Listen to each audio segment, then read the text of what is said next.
Hello, ladies and gentlemen. This episode of CTO Confessions is brought to you by the one and only IT Labs. And your host today is me, TC Gill, IT Labs Chief Talking Officer, and I'm speaking from London, UK. So, John, welcome to CTO Confessions. It's great to have you on board. Thank you very much for having me today. It's a pleasure to speak with you. Fantastic. So tell the audience who you are, what are you doing, who do you work for? My name is Jon Santee. I am a senior IT leader. I've been in IT for quite some time. I currently work with a company called iRhythm Technologies. Fantastic.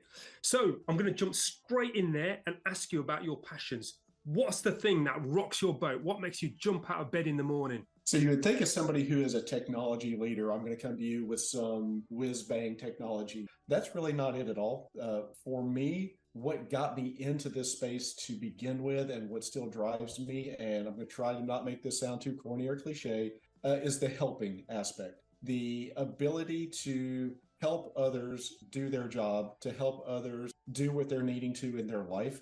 That is the passion that drives me. The fact that right now, professionally, I'm getting to do that with technology, that's just a perk. Getting to play with all the gizmos and the gadgets. But ultimately, being able to help others is the passion that pushes me both personally and professionally. Beautiful. That's really great. And speaking of family being important to you, it's great to hear that. And being a tech leader, I can imagine you're quite busy. There's a lot of demands on your time. How do you find that balance? What's any tips around finding that balance between family and work?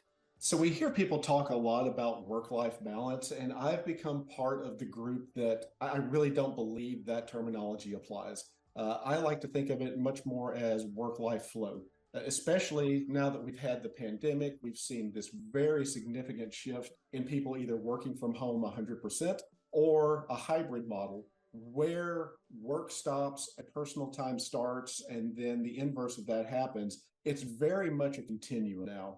People are not waking up, driving into an office, starting their day, driving home, stopping their day. You get up, you're doing something for work, and then you're doing a load of laundry, and then you're doing something for work, and then you're helping a kid with homework. It's this flow that you've got to be able to maintain. The key piece around that is understanding that there still needs to be balance. It's very easy for work, especially, to consume an entire day plus some. And understanding that as you're flowing back and forth from work to personal, understand that you still need to have a boundary at some point of this is my time and getting the other things kind of out of the way and making sure you've got those clear starts and stops. I love the idea of work-life flow. And coming now back onto your leadership, your tech leadership, how do you roll as a leader? What's your style, John? I very much believe that I exist to make sure that my teams can do their job well. My teams are made up of very highly motivated, very highly skilled individuals.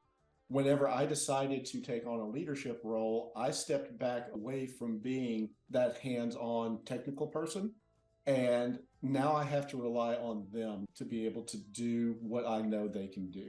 These guys have fantastic ideas. They have great motivation to do really wonderful things with all of the technology that we've got out there.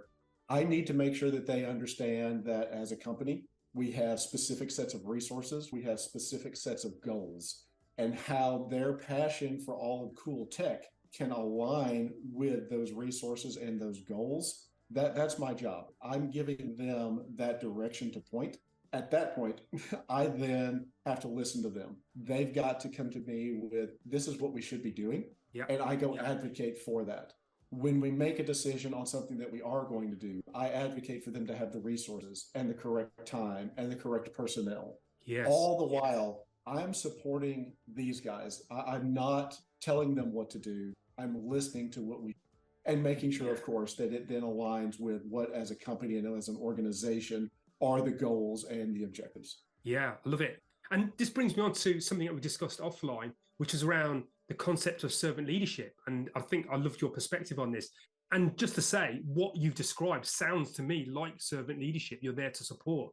It does. I have a little bit of difficulty now with that term because it's been so overused. People try to apply it to any form of leadership, anything that they bring to the table. Right. The core of that concept very much is what I believe, and I think it's what a lot of other leaders in this arena also strive for. Mm. But I try to be very careful again, just because of how it's been overused and overplayed, and really applied to areas where anytime somebody does something for someone else, they're trying to say, "Oh, well, that's servant leadership." Well, no, that's not what it is. Right. It's much more about how are you supporting everybody else, and where it's needed, you're leading from the front. You're deflecting what might be coming at them. You're making sure that you're showing the way. But then the rest of the time, you're there as the supporter, making sure that everybody can do what they need to do.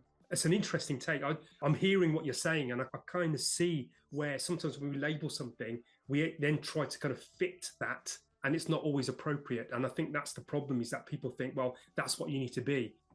So, as mentioned, John, being a tech leader is a challenging thing. And I'm always interested in what keeps our tech leaders up at night, what really works on them. What's the thing that keeps you up at night? So I could give this as kind of a two-pronged answer. The first one is going to be one that's fairly obvious. Anybody that's in technology that doesn't say security and security risks keeps them up at night is probably not being honest with you or with themselves. The wealth of data, the wealth of new technology, the flooding pace of new technology makes it very difficult to stay ahead of all of the security concerns, privacy concerns, compliance concerns. That is something that it's always a cat and mouse game. Unfortunately, the other people on the other side tend to always be a step ahead, and we feel like on the IT side, we're playing catch up with it. So understanding how do we keep everything operating, how do we keep everything secure, and how do we do so in a manner that keeps privacy and compliance in mind as well, is really, really difficult. It's not fun. It's not what you get in technology to worry about. And it's something that it really does drive this constant state of, are we where we need to be? Yes. The other side of it for me then is the personnel side. With all of this change, all of this growth, all of this new tech, and I would be remiss if I didn't throw out the term that everybody's talking about right now, ChatGPT. There's this concern of, oh my gosh, is this going to take away my job? Is this going to take away my profession? Is this going to get rid of what I've spent my entire life trying to do?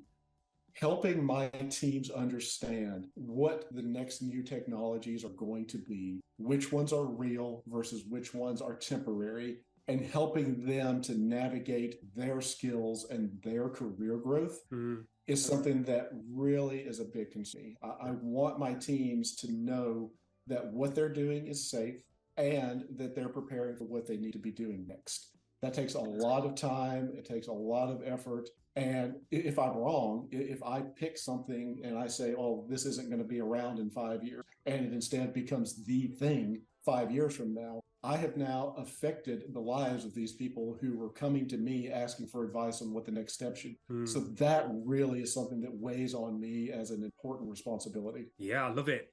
I can imagine trying to get the technology that you're working on and what your people are working on and developing their skills on is the right thing. That's exactly it. And everybody always says, oh, it just keeps coming faster. And that's not cliche. That's true. The acceleration of this new technology and what some of these new AI processing models are going to allow us to do. I used the term previously in speaking with somebody. This is a true seismic level. Yeah. What we see coming in the next 20 to 30 years is going to be completely different than what we've been doing the past 20 or 30 years. I am not a programmer. I am not a coder. I was able to use one of these tools to have an app that I could, if I had gotten it published, have on my phone, and I did it in about 45 minutes. Wow. Yes. That is a massive change in how we do things. Yeah. And that's actually reminded me of a question that I should have asked earlier on, which I haven't, and I'm going to ask it now, is what's your journey been like to tech leadership? Because I've forgotten now, you mentioned offline, it's quite an interesting one. Yeah, I had one where in school I was studying computer science, which at the time meant you were studying programming and coding and algorithms. I got about halfway through my degree and realized that I did not like it. I just didn't enjoy it. I loved the problem solving. I did not like the physical act of coding and programming. So as I was trying to figure out what am I going to do with this very expensive degree path that I've been on, I simply by chance started working with my university's help desk. And that was where I got the spark for helping. I was getting to go out and answer questions for people and help solve problems that they were having with their computers. And the fact that I was getting to do all of this with technology was just a really cool perk. Yeah. So it's like, all right, yes, I went out there, I helped them, I got this huge, endorphin rush from being able to help somebody. What's the next person I can be able to help? And Nice. that started me on that path. Um, I did that for quite a few years then. I was in help desk roles in various infrastructure and internal engineering type roles. As I was going through those, I ended up doing a lot of project work. And on those teams, I ended up kind of being the face of the team. I was always the guy of, hey, John, go give that update to the executive team. Hey, John, go call that vendor. Because I like doing that. I was very comfortable going out and being in front of them, whereas a lot of the people I worked with just wanted to do their technology. That was ultimately kind of what led to my shift with several mentors and several leaders that I worked with saying, hey, you should go over to the other side of the table, so to speak. You should look at leading these teams. And I did that without a really deep understanding of what that transition is going to look like. And you and I were speaking earlier, one of the most difficult things that nobody, and this is outside of technology, this is anywhere, when you are a really strong individual contributor, really good at that thing that you do, and then you get asked to now lead people who are good at that thing that they do, that is a very different skill set. It's a different way of thinking. It is a different way of doing things. And not a lot of organizations do a very good job of equipping people with those skills that they need to make that transition, nor do they give them the insight on what that's going to do to them internally. When you have to give up those individual contributor skills to become a better leader, that is a difficult thing. That is very uncomfortable. We all talk about how change is always uncomfortable. That's a positive change, but it's a difficult one. And it's not discussed enough, along with not getting the leadership tools and the leadership training they need, just what that's going to feel like making that change and the thoughts you're going to have and the doubts you're going to have. Those are things that we need to be doing a better job of equipping our young people who are transitioning from individual excelling contributors to leadership roles. Absolutely. I think you shine a light on a very, very important topic. I totally get where you're coming from, John. And have you seen any approaches that have worked really well here, or maybe exercise something yourself where you've helped that transition? Really, the number one thing that helps the most is finding somebody that leads the way you want to lead teams and using mentors, finding somebody that can be a mentor. Over the years, I've had official mentors, people that I've gone to and said, hey, I think that I could learn a lot from you. I understand that it's asking of your time, but could I work with you to help as I go through these problems and these changes? I've also been very fortunate in companies where I've had very strong leadership ahead of me, people who just by watching how they operate, I was able to learn how to do things better and learn how to do things in a way that would help the teams that I was ultimately going to lead. Through all the classes and all the books and all the things that I've done, they're fantastic. I highly encourage that you go read and you go really learn up on different styles and different techniques. But nothing for me has eclipsed good mentorship. I love it. I think I totally agree with you. Word up to that. And we'll cover some of the books, but I think this is a really important thing, having other people as demonstrators of what works and maybe what doesn't work as well, which is really good. Which brings me now onto a question around working with teams and getting the best out of teams. You've described some really great gems earlier on of how you're going about that. Any other tips around getting your teams to be powerhouses of delivery and creating customer-centric outcomes? You have to listen. And you've heard me mention this before. You have good people on your team. Good people have good ideas. You have to get them to a point where they trust you enough to share those ideas.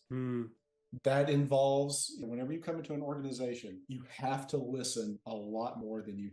You've got to understand the people that you have there, the personalities that you have there. You've got to look for where things are working really well, where there might be conflict and where there might be difficulties. Listening to all of that, taking all of that in, and then coming into it with a clearly defined plan of, okay, how do we take everything that I've learned now that they're just telling me in terms of the day-to-day operation of, and turn that into change that helps them continue to move faster. Yes. no one specific trick to that. That's going to be kind of unique to each individual case. But as you're listening and as you're taking it all in, you're going to quickly see areas where you can help them move forward quickly, or you can find ways to help with conflict resolution. Nothing more important than that. Love it. There's lots of little bits and pieces that we could get into afterwards in terms of how do you align strategy with technology, and how do you get teams to work together and bring those ideas to you even faster. Those all become subsets of earning that trust, getting people to talk to you, and then listening when they do. Absolutely. And that's a really good point. This is a topic that I've been discussing with some other fellow leaders as well, around the art of listening. We think that we all listen. Not many people really listen. And you can tell the impact that it has on the space when we really do open up to hear somebody out. Yeah, absolutely. And we've all heard this: listen to understand, don't listen to respond. And that is a hard lesson to learn. I thought I was good at it earlier in my career until I really started to dial in.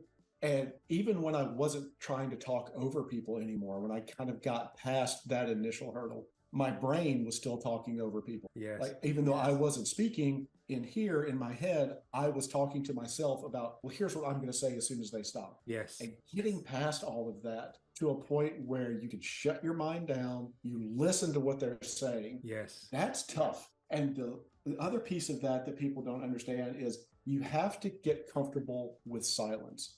To listen to somebody else, process what they've said, there's going to be a gap of half a second, 1 second, 2 seconds. People get really, really uncomfortable when there's that silence. Yes. And helping others understand that that's not a bad thing. That silence is allowing something much more meaningful to be put forward than the interruptions ever could be. Yes. Yeah, I totally agree. So here you go, Jon. I've got a question here around leading remotely. I imagine you're leading remotely yourself? Absolutely, I am. My team is 100% remote. I've been very fortunate that I have led teams that were remote in one aspect or another for probably close to 10 years now. So even before the pandemic, I was in organizations that kind of embrace and foster this idea of having the best talent wherever they may be part of your teams. It's very, very different from leading in person. My natural style is very much the leadership by walking around, or just kind of wandering and having those open conversations. Obviously, you can't do that in a Teams and Zoom based world, but you've got to modify that and adapt it. You've got to be in constant contact with those remote teams. You've got to be checking in. You've got to make sure that you're talking to them, and making sure that everybody feels involved as a part of the team. It's very easy for somebody working remote to be highly siloed. They focus on their task and are not doing anything outside of that. Helping everyone remember that they're part of a bigger team and they're working towards a bigger goal is key. And that is, nobody wants more meetings, but you have to have those touch points. You have to have good one-on-ones. You have to have good team meetings, and you've got to make sure that everybody is working together. Everybody is collaborating. I really encourage my teams to have meetings without me as well, where they're talking to each other. We all know that, oh my gosh, the boss is on the call. I've got to button it up. I've got to be more serious. And as much as I try to tell my guys, no, you don't have to do that. Ultimately, I want them to get together on calls outside of me, to where they're chatting with each other and they're collaborating and they're joking and they're team building with their groups and with themselves as well. All of that has to continue. Just because you're not a cube away from somebody doesn't mean that you're not a call away from somebody. Yes. So make sure that all of that is happening. Yeah, I totally agree with you. And I think this remote working is, we're adapting, we're on a learning curve. It sounds like you're a bit of a veteran with this. You've done it for many years, but it does make you want to be a bit more thoughtful about how you approach stuff, because some of the information that's available in person and in the company, if you're kind of local to each other, that isn't available. Those signals, those subtle signals and indications of what's happening. That is very much true. While it's often portrayed as a negative thing, the office gossip, the office politics reveal a lot about the real strategies that are going on. And it can be very difficult in a remote world to pick up on those. And that's where, again, the more conversations that you're having with people, the more clarity that you can have on it. Understanding that people can't be in meetings all the time. If you do that, there's no time to get work done. but still finding ways to have those conversations. Just because it's not on the calendar doesn't mean you can't hop on a call and chat with somebody. Yes, that's right. So, John, one of the topics that is kicking around with a lot of tech leaders in this world of remoteness is augmenting your teams, getting the right blend of insourcing, outsourcing, or in-house teams. What's your thoughts on that, sir? So yeah, that's something that as a technology leader, that's going to be a piece of what you have to with. We are in a world where a lot of times people utilize the term outsourcing as kind of a bad word. It's seen as this negative thing. And it doesn't have to be that way. For me, I see extreme value in outsourcing in two very specific areas. The first one for me is I am strongly behind outsourcing risk. If I can put the risk of a task or of monitoring or of an activity onto a third party group that wants to partner with us because that's what they specialize in and they can do it better than my in-house teams can do, I am all in favor of that. It makes so much sense to put that risk with somebody whose sole focus is managing that specific risk. It's much easier to do that than it is to try and build something like that with an internal team. Yes. Another area where it makes so much sense, and we've spoken kind of a little bit to this acceleration of the pace of technology. There are going to be a lot of times when you are asked as part of a new strategy or as part of new growth to do things that you cannot find the talent locally or there within the scope of being able to do permanent hires fast enough. But there's going to be third party groups that, once again, that is what they do. Yeah. That technology, that space, that advancement is where their focus is really dialed in and they're doing it better. So working with a third party team that can accelerate that innovation in a way that you couldn't do if you were trying to build it internally is a really critical piece to being able to accomplish as much as you can with as little as possible. Great advice. Great topic. Thank you for sharing that, John. And another question I have here is around organizational growth. I can imagine you've worked for some companies that have had some pretty amazing growth and the growing pains that come with that. Any tips around how that can be mitigated, things that you can put in place that make that journey a little bit smoother, maybe? So I've been in quite a few organizations that love to put the term hypergrowth in front of what they were going through. The piece for me, as I look at my teams and as I try to help give influence up the ladder whenever a company is going through that, is growth must be done responsibly. You have to understand, is this a very specific point in time growth where we need short-term temporary resources? Or is this true organizational growth where 3 years, 5 years, however many years down the road, we are going to be a brand new organization at a brand new scale? That has to then shape how you bring in resources, how you bring in people to your company and to your teams. Things that are very point in time, that's where it's great to partner up with somebody that is doing that specific task. But if it's going to be a true long-term company changing growth, then that's where you start building those teams. Anytime I hear about a company that says, they're 1,000 people and, we're going to hire 2,000 people next, that's always really difficult for me because most of those companies aren't going to understand how hard that growth is going to be. If you've been this smaller company and now you're scaling up that fast, we all hear the term growing pains. That's going to be growing just excruciating pains trying to go through all of that. Where if you can do that at a bit more of a controlled pace, it's going to be far more sustainable over the long term. It's really kind of an interesting topic right now because unfortunately we are seeing a lot of changes in personnel at a lot of companies, both up and down.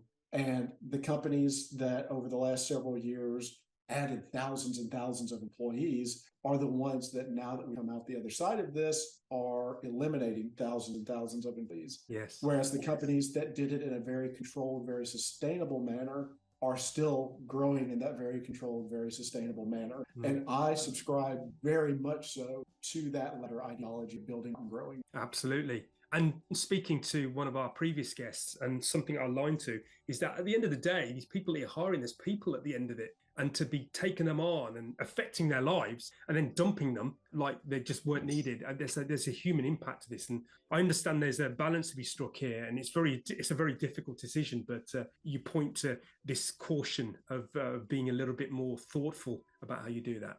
Brilliant. One of the best things that probably ever happened to me as a leader is I did get downsized from a company where I was brought in. I was going to be helping with some growth. I was going to be leading new areas, and a change in the business happened, and I was on the receiving end of one of those.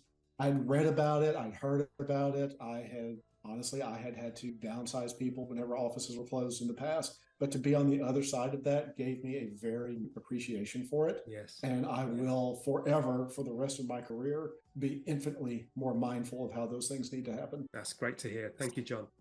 So as we come towards the closing arc of our time together, I've got some nice warm questions for you. Any advice to aspiring tech leaders? You've already given some great advice already. Any additional advice that you'd like to give them to help them along their journey? If you're not comfortable with learning, get comfortable with learning and Right. learning faster. Most people, once they've gotten to that point, had this idea of they like to learn new things, but learn more and learn faster. Yes. Through whatever medium works for you, whether that be reading books or listening to podcasts or going to news or going to events and conferences, really embrace that. Learning something new, taking the time to learn some new skill, new idea, new thought, new process is never, ever a waste. Great advice. And on the topic of books or podcasts or films even, any that have been instrumental in your journey? So I read a lot. I read probably a couple of books a month. I have one that I keep coming back to that when I think about what really changed how I approach things, there is a book called Extreme Ownership. If you're not familiar with this one, it was written by two men who are ex-Navy SEALs. Whenever the book was introduced to me, I was thinking, okay, military guys, lots of machismo. This is probably not going to be for me. But I got into the book, and the way they brought the lessons of what they did to be successful in the battlefield, which by successful, I mean survive. And then, yes. of course, also achieve certain mission goals. But the way they then applied that to how, as a leader, you should own what happens within your teams and within your company, it was really brilliant. Like I found myself constantly with every chapter being surprised at how the lesson they were putting on paper, while obvious, wasn't obvious. It wasn't something that you just naturally think about. And that is a book that I have ultimately gone back and reread several times because it just has such solidly good lessons in it. Nice. I love it. Yes, it's not one I've read, but I've heard of it. And I will maybe raise that up my reading book list order and priority. And here we go. It's a fun one. I'm going to offer you a wish from the tech genie. I'm going to pretend to be a tech genie for a second. What would you wish for your leadership, for your industry maybe, or for your teams? If I was going to get a wish from a genie, I would ask them for a technology crystal ball. Yes. I want to sit down and say, okay, this new technology that everybody's talking about, is it real or is it a fad? And I want that crystal ball to give me the answer. That way I don't spend years and millions of dollars going down a path that ends up being something that just fizzles away. If we could get that, the advantages that we would have as technology. That's right. Yes. It'd be just mind blowing because we've all got horror stories of going down the wrong path, picking the wrong technology. And that would be it. Just give me that crystal ball where I can say, is this real? Yes or no? Yes, absolutely. I've got a few of those crystal balls in my back shelf here. I'll get one in the. Ship that my way. Because Magic 8 Ball isn't working. I tried it. It's not getting me where I need to be. And you're absolutely right, because we end up spending a lot of energy and effort and time and sanity going down certain rabbit holes. And it's at some point, you need to back up. You've got too far down and this isn't going anywhere. And I guess that's an art in itself, knowing when to stop going down a rabbit hole and going, we've got to back up. That really is a big one. And that could be a whole nother topic of conversation. Just understanding, you've committed to something, you're behind it, you probably advocated for it at some step. And then to be able to come up and say, nope, this was wrong. This isn't going to work. We need to change directions. Yes. That's really humbling. Anybody that's in an organization that, within, of course, limits, embraces that and allows you to do that, you're in a special place. And I just want to make sure that anybody who hears that kind of understands that you don't always get that. So if you've got that kind of support in an organization, really cherish it. Brilliant. Love it. Great. And the final full stop to the podcast. What's your final key takeaway that you'd like to give the tech leader audience listening to this podcast? We're all doing the best we can do. None of us are perfect. None of us have got every answer. None of us have got every response. So don't beat yourself up. Don't be too hard on yourself. Go out there, be the best that you can be for your teams, be the best that you can be for yourself, and just know at the end of each day, you've done what you can do, and be proud of it. Brilliant. Love it. A great note to finish on, Jon. Thank you for your time. It's been great having you on CTO Confessions. Thank you so much for having me. And finally, remember to subscribe to CTO Confessions podcast and IT Labs newsletter, where you get regular tech articles and invites to the IT Labs webinar series. URLs for this can be found at the bottom of this page. We are consistently creating material to create, nurture and support a community of tech leaders. And of course, if you want to know more about IT Labs services, including our Teams as a Service service, please don't hesitate to get in touch. As mentioned in the intro, please think of us like tech leaders' favourite off-the-shelf service, providing agility, high-performing teams off that shelf with a wide breadth of skill and knowledge. Well, that's all, folks. Look after each other and keep safe. Wishing you all a good day or evening wherever you are in the world from all of us here at IT Labs. Live long, live well and prosper until we meet again on the next CTO Confessions podcast.